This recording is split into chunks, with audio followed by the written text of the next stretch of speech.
So originally when the story broke, there was a lot of miscommunication, a lot of chaos, and people thought that there were multiple suspects. But as of now, there was one suspect, and he was killed as a result of a police bomb. So we'll get to those details in a second. But first, let's identify him. A senior law enforcement official said it appeared that the suspect killed by the police, identified as Micah Johnson, 25 years old, was the sole gunman. So here's a picture of him. And apparently he was also a member of the military. Johnson, an Army Reserve veteran who served in Afghanistan and lived in the Dallas area, apparently had no criminal record in Texas. Investigators have not turned up any evidence that Johnson, who was black, had ties to the Black Lives Matter movement or to other political groups. So I really want to emphasize that, because that's not something that we're claiming. That's something that police officials in Dallas are claiming. In fact, during the press conference, the police chief said that Micah Johnson was clear about how he was angry at Black Lives Matter. Now, he was obviously crazy. I don't know what he was angry about, but it doesn't seem like he was in any way involved with Black Lives Matter. He was just angry at the movement and also angry at the police brutality toward black individuals. That doesn't mean, though, that just because the man was necessarily related to the movement doesn't mean that people shouldn't jump to conclusions and try to condemn the entire movement because of a guy who may or may not be related to it. People should jump. That's exactly what's happening. I mean, it's unbelievable. Yeah. And so, now look, at the same time, the guy said he wanted to, according to the cops, he said he wanted to kill white people and white police officers. So, and he was upset about the shooting of black individuals in America. Now, his way of showing that was deeply ironic. So if you're upset about innocent people being killed, the way to show that is not to kill innocent people, which is exactly what he did. These officers didn't do any of the shootings that he was upset about. And even if they had, that's not how you deal with it. You deal with it in the justice system. But that's why so many of the people who do these shootings are crazy, whether it's, you know, the guys that are doing abortion things or the Muslim guys doing their bombings and shootings, et cetera, or this guy. So couldn't be more counterproductive. And if he was concerned, as he says, about the shooting of unarmed black men, well, now the principal reason that police do that is, as I've said a million times, is the training. The training gets them to be jumpy. Right? Everything's a threat, and you remove the threat. Now, what did you do, Micah Johnson? I mean, he's dead, right? So, but what did he do? Well, you just made all the cops in the country far more jumpy, now for justifiable reasons. So this could lead to more black, white, etc. Cops are going to be jumpy. They don't know if it's a black or a white guy around the corner or on the rooftop, right? So now they're going to be far more jumpy, and it might lead to even worse results. So that's why violence is always counterproductive, always a terrible idea, let alone the fact that it is deeply immoral, and that immorality is theoretically what you were trying to solve in obviously the worst possible way, and you did not accomplish any of those objectives. Yeah. And so Anna mentions that the protests were peaceful in the beginning. And I said, look, by the end, 5 people are dead, 12 people are shot. It's not peaceful.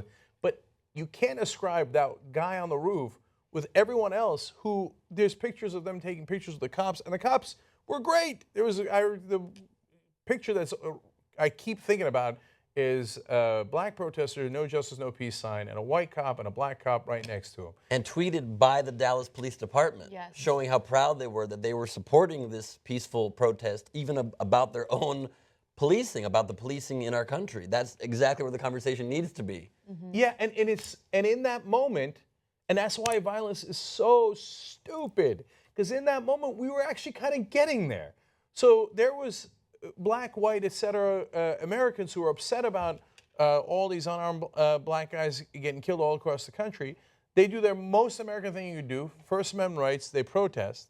And the cops react to that protest by embracing them. Great, we're getting there, we're getting there. And what ruins it is some idiot on a rooftop who in his own mind is seeking glory. What have I said? In every shooting, whether it's a high school shooting, it's the guy in Orlando that shot up the gay nightclub, it's the guy who shot up the kindergarten in Connecticut, they're all looking for some sort of glory, right? And so this guy in his mind, he's the avenger. And instead, what he did was he took a moment that was working and ruined it and killed all those poor guys. They got family members. You're going to see about them soon. We're going to see their kids. We're going to see their parents. You're going to see them crying. That's why you don't kill innocent people. It's heartbreaking and it's so freaking wrong. And all these issues so instantly get so polarized. We lose sight of what the grander issue is. We lose sight of the fact that the vast, vast, vast majority of police officers are there protecting people. And even in this incident, after the shooting, as it was occurring, Dallas police officers pushing innocent black men that were there protesting out of the way and running, and then the cops running towards the fire to continue protecting the very people that are protesting against injustices in policing. And that's so lost in this action by a crazy person shooting from above like he's some avenger of justice in his own mind. So, and I want to be super clear about this. The protests, Ben put it just great right there. The protests are not against cops. The protests are against the injustices in the system. Right. And so at the same time, if you're upset about what Micah Johnson did, you have to understand we're all upset about what Micah Johnson did. Any decent human being is horrified by what he did.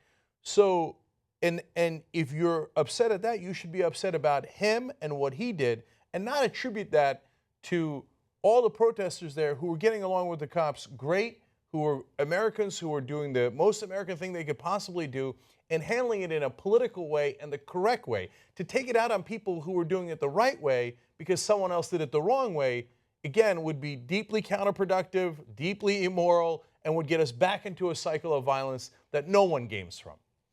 Absolutely. Now, in terms of what happened to the suspect, as I mentioned, he is deceased. According to Mediaite, the suspect engaged in gunfire with police before being taken out by a bomb robot that law enforcement sent in to end the situation. So that's actually an unprecedented move by police officials, and there's some debate as to whether or not they should have done that. I feel uncomfortable commenting on that. I feel like if he opened fire on the police officials while he was hiding in a garage at El Centro College, well, the cops need to do what they need to do. This guy is obviously a threat. He killed 5 police officers. Well, so I'm going to disagree, but I'm also, we're all uncomfortable talking about it. So the reason we're uncomfortable is I'm not in the cop's shoes, and those are, you know, not good shoes to be in at that moment. You've lost your friends, not just fellow police officers. It's not just that you're in a threat, but you're angry, understandably so. If I lost my friends a minute ago or an hour ago, and I know the guy who shot him is right in there, and he won't come out and he won't surrender and he's putting me in danger, I'd be furious and I'd want to do the same thing they did. But that doesn't make it right. So what it sounds like from the police explanation today is they sent in the robot. The robot is a bomb robot. First of all, they've used robots in the past that were not bombs to negotiate with hostages, even to deliver them pizza, which, by the way, worked in that instance. And he laid down his arms and then they got him out. But now nobody will trust the robots because some of them have bombs in them. So, okay, well, you just ruined hostage negotiations for anyone who was trying to do it the right way. So now, and in this case, look, I want to be super clear.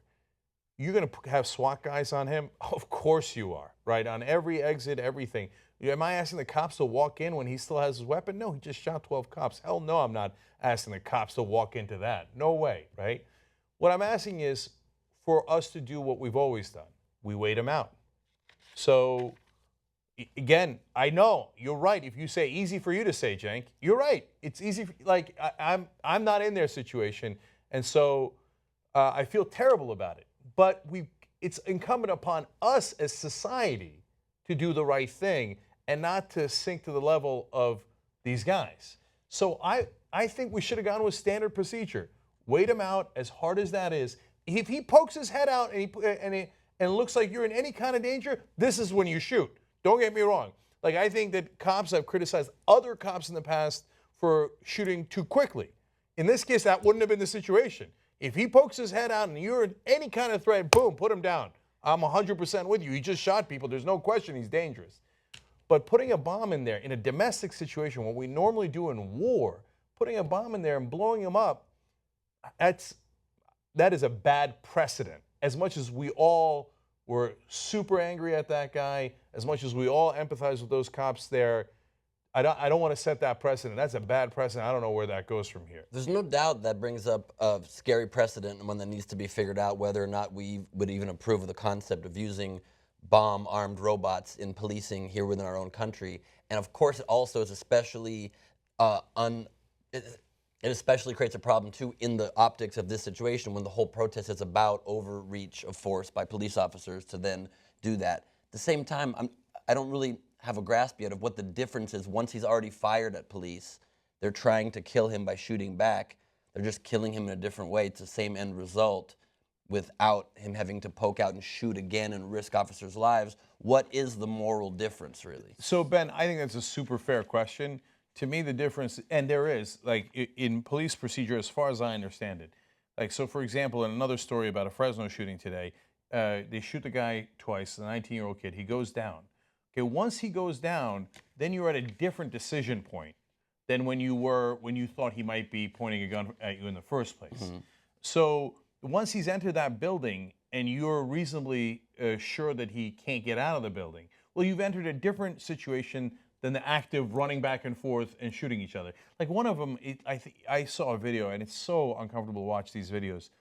And that's why I thought he had military training. I mean, he's sniping 10 guys in the beginning pretty accurately, not hitting too many people in the crowd. And then I saw him do this maneuver and shoot a cop. So I don't want that guy in the street at all, at all. He's a super danger, right?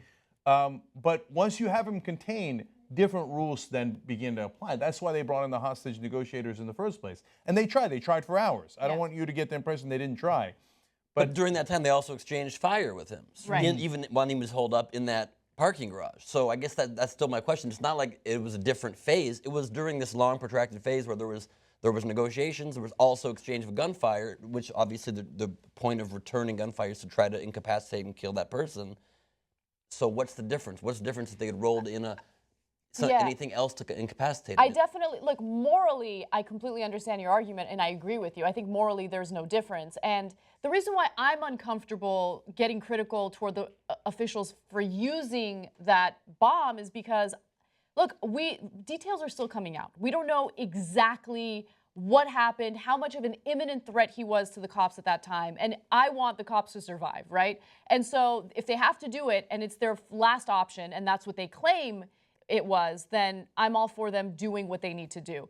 But with that said, I think that Cenk's strongest argument is that these robots have never been used in that context before. And if they've been used to help convince individuals to not commit suicide, well, then I don't want people to not trust the robots when it's being utilized for that reason. And guys, think about it this way. We also have other things that we've always had. We have hand grenades. And when we have a hostage situation, even if the guy is alone, like he was in this situation, so hostage is not exactly the right word here, but he's holed up in a place where we've got him surrounded. We don't throw hand grenades in, because that's not what we do. We don't just execute the guy. Right. So now, on the other hand, Ben, your best point is if he's ducking out at some point out of a window or something to try to shoot out, and you've got the robot there, well, it's harder to shoot him, and you're in a shooting situation. Right. Then detonating the robot makes a lot more sense to me. Right. Because he's trying to shoot at people. Well, I got to end that threat. I would have ended it with a bullet anyway. And we don't yet know exactly what part of the communication this took place. We don't know if it was moments after he was shooting and they had the robot and they sent him right in, or if randomly negotiations fell apart and they said, we got to take this guy out, and they sent him. And therein, the devil lies in that detail. Right. Yeah. Well, they claim, and this is from David Brown, who's the Dallas police chief. He says negotiations broke down. We had an exchange of gunfire with the suspects. We saw no other option but to use our bomb robot and place a device on its extension for it to detonate where the suspect was. By the way, I also want to note that authorities have gone to his home and they've searched it, and they found that he had materials to build bombs. Investigators found bomb-making materials, ballistic vests, rifles, ammunition, and a personal journal of combat tactics. Yeah, so, and he talked about how he'd planted IEDs. So then, last two things on this, like you have both sides. On the one hand, you don't want, for example, if you had a Clive and Bundy kind of standoff, and both sides are pointing guns at one another, even if they exchange fire a little bit, you don't want the cops to send in robots and blow them all up. Right. I don't think you want to do that. That's right? the predicament of that. That's the burden of being the police is that you have to, even in scary life or death situations, often take the higher ground and put yourself slightly more at risk to follow procedure when the criminal doesn't. So we can't Right. throw procedure out the window. It's a very good point. Yeah. Now that's why tough cases like this make bad law. They say in legal circles. So so now finally though, I could see why it's such a. Obviously, everybody sees why it's such a tough case. But one more wrinkle to it: if he says I've got IEDs and the cops are not sure, Right. does he have a detonator on him? Right. Now that makes it a whole different situation. It's Right. one thing we're exchanging bullets, but if he's got bombs that he could detonate. Well, I got to detonate before he detonates. Right, it blows the and whole that's based floor. on what he's saying. So that's why none of us here are judging what the cops did yet. You have to like see what those details are. But I hope that they didn't detonate the bomb based on okay, well, we couldn't do the negotiations. And we're done with this, right? That there was some circumstances where he's shooting out a window or says he's going to blow things up, and they said we got to act right now, otherwise other people are going to be in danger. If that's the case, that's different than them saying, okay, we ran out of patience and we're going to blow the guy up.